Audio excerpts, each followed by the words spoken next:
பாட்டுடை தலைவன் என்று உன்னை வைத்தேன், பாட்டுடை தலைவன் என்று உன்னை வைத்தேன், உன்னை பாடி தொழுவதற்கே என்னை வைத்தேன், உன்னை பாடி தொழுவதற்கே என்னை வைத்தேன். முருகா, அறுபடை வீடு கொண்ட திருமுருகா.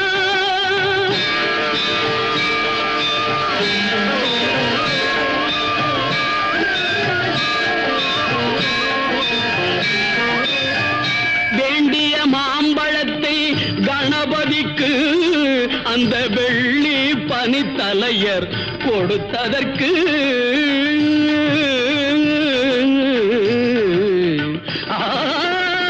வேண்டிய மாம்பழத்தை கணபதிக்கு அந்த வெள்ளி பனித்தலையர் கொடுத்ததற்கு